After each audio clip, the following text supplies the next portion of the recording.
حضرت عائشہ صدیقہ رضی اللہ تعالیٰ عنہ فرماتی ہیں ایک عورت تھی اور اسے نبی پاک صلی اللہ تعالیٰ علیہ وسلم نے وہ کلمہ پڑھ کے مسلمان ہوئی، مدینہ طیبہ آ گئی تو حضور نے مسجد نبوی شریف میں اس کے لیے مکان، ایک سادہ سا کمرہ ساتھ مسجد کے بنوا دیا، وہیں رہنے لگی۔ اکثر وہ سیدہ طیبہ کے پاس آتی تو حضرت عائشہ صدیقہ رضی اللہ تعالیٰ عنہ فرماتی ہیں وہ بڑی باتیں سناتی اور آخر میں کہتی وہ ہار والا دن بھی بڑا عجیب دن تھا اور میرے رب کی قدرتوں کا دن تھا، وہ بھی بڑا عجیب دن تھا۔ سیدہ عائشہ صدیقہ رضی اللہ تعالیٰ عنہ ایک دن فرمانے لگی کہ تو ہار والے دن کا بڑا ذکر کرتی ہے، وہ کیا دن تھا؟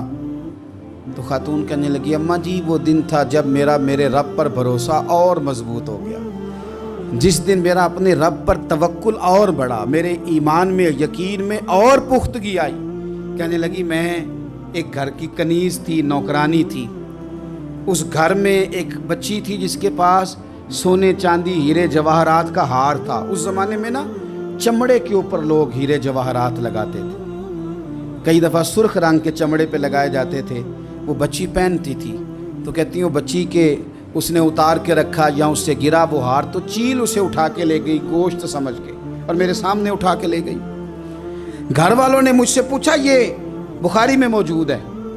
گھر والوں نے پوچھا مجھ سے کہ وہ ہار کہاں ہے تو میں نے کہا چیل اٹھا کے لے گئی۔ گھر میں کچھ چوری ہو جائے تو سب سے پہلا الزام کس پہ لگتا ہے؟ ملازمین پہ۔ کہتے انہوں نے مجھے بڑا مارا، بڑی تکلیف تھی، حتیٰ کہ میری شرمگاہ تک کی تلاشی، میری عزت اتنی خراب کی میں بتا نہیں سکتی۔ میں نے اپنی زندگی میں ایک واقعہ دیکھا، ایک امیر گھر میں چوری ہو گئی، ملازم کو اتنا مارا کہ وہ چارپائی پہ پڑ گیا،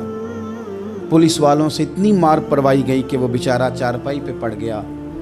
اور پھر وہ اتنا بیمار ہوا اور کچھ دنوں کے بعد پتہ چل گیا کہ چور تو اپنا بیٹا ہے ان کا، پھر اس کا انتقال ہو گیا۔ اب وہ سیٹھ صاحب اور گھر والے آ کے مرنے والے کے کان میں معافیاں مانگ رہے ہیں، کان میں۔ تو میں نے ان سے پھر کہا تھا کہ یہ تو اب چلا گیا ہے، تمہارا زور چلتا تھا نا تو تم نے قانون خریدا اور تم نے اسے جتنا ہو سکا تم نے اسے مار پڑوائی،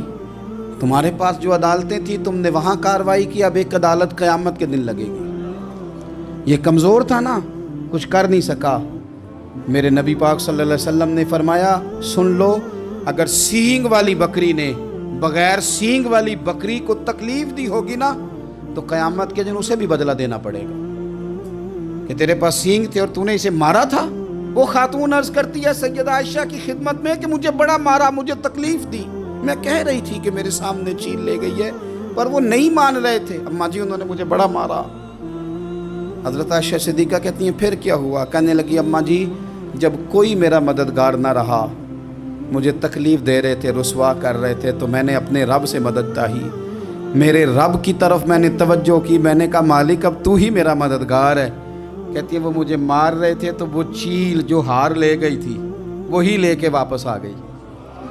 اور ہمارے سروں کے قریب لا کے اس نے جب اس ہار کو پھینکا وہ مجھے چھوڑ کے سائیڈ پہ ہوئے، وہ میری بے گناہی جان گئے، لیکن آپ کو بتاؤں اس دن سے میرا اپنے رب پر یقین اور بڑھ گیا۔ مجھے سمجھ آ گئی کہ جب انسان پورا ٹوٹ جاتا ہے اور جب کوئی چاروں جانب اس کا مددگار نہیں ہوتا تو رب تو ہوتا ہے نا، اللہ تو اس کا مددگار ہوتا ہے نا، وہ تو پھر اپنے اس بندے کی مدد کرتا ہے نا، پھر وہ تو توانائی دیتا ہے نا، وہ تنہا نہیں چھوڑتا،